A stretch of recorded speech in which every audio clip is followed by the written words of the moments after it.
ternyata mereka tidak menemukan apa-apa.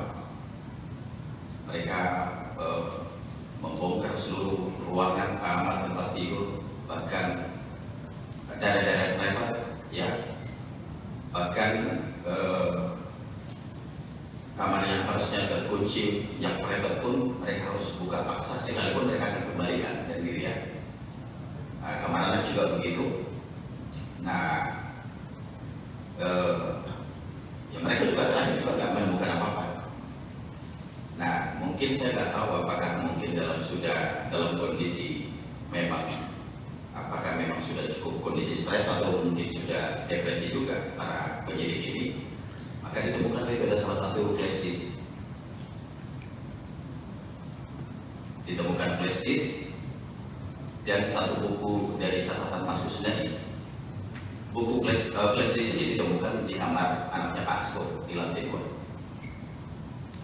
Kalau yang buku catatan ini, buku catatan hari-harinya Mas Kusnadi itu ditemukan di kamarnya di lantai bawah. Nah, flash disk ini ternyata setelah kita konfirmasi ke anaknya Pak Hasto, ternyata itu juga bukan miliknya juga. Artinya tidak mengetahui. Kita tanya ke Pak Hasto juga, Pak Hasto juga nggak mengetahui. Nah, ukuran buku ini, buku catatan ini, catatan Kusnadi ini cukup kecil, ya, yang ukuran setangan, gitu ya. Nah, begitu kita periksa juga, buku itu ternyata buku itu hanya pada waktu melibatkan kita secara pemeriksaan, saya lihat langsung karena jadinya mereka keberatan, nggak boleh harus kita lihat isi flash disknya dan sebagainya. Nah, ternyata di buku catatan itu hanya dulu Mas Kusnadi itu pernah bikin bisnis bersama sama adiknya yang bernama Udin. Jadi namanya juga namanya Kus Udin, nama PT-nya tuh. Jadi perusahaan kecil, mereka modal 10 juta masing-masing, jadi total 20 juta untuk bercocok tanam untuk yang namanya itu bawang merah di kampungnya. Nah, jadi saya juga nggak ngerti juga setelah saya ikuti perkembangan yang lebih dalam, ya. Mereka datang 16 orang, sebegitunya mereka untuk bekerja dengan masifnya, belum dengan penjagaan yang ketat, pakai seragam dari anggota kepolisian, pakai laras panjang.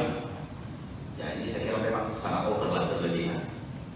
Nah, yang bikin saya jadi keki untuk teman-teman media, yang bikin lucu nih, ya. Jadi dari penyidik KPK ini rupanya sudah menyiapkan berapa banyak cover gitu. Saya lihat sendiri dengan mata kepala waktu dimasukkan ke mobil Innova itu ada 4 cover. Satu cover biru yang besar itu ternyata katanya untuk menyimpan yang 2 alat bukti yang mereka sita itu. Nah, jadi saya juga cukup bingung kenapa kok harus menggunakan cara terkesan seolah-olah dibawa sebegitu banyak berkas dari rumahnya Pak Hasto. Nah, total cover itu yang saya lihat ada 4, ya. Nah, jadi ini saya kira yang perlu semua kita sampaikan, maksudnya supaya lurus bahwa memang tidak ada disita, digeledah dari rumahnya Pak Hasto, ternyata cuma hanya flash disk dan buku catatan.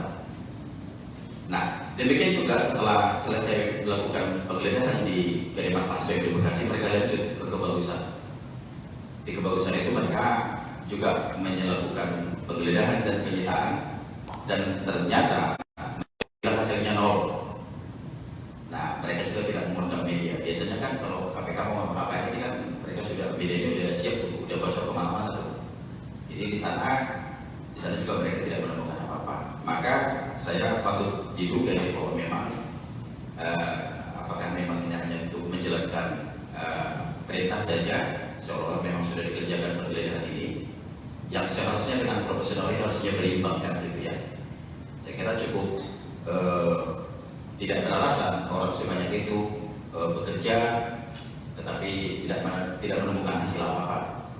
Dan jujur memang saya cukup bicara banyak dengan mereka, tidak ada suatu hal yang serius ya. Mereka juga bekerja santai ya, kalau memang waktunya lagi sholat yang menurutnya juga biasa. Jadi artinya tidak ada yang harusnya tendensi suatu apa yang betul-betul signifikan harus dikerjakan. Nah, jadi itu untuk teman-teman media yang perlu saya luruskan terkait soal penggeledahan di tempat itu.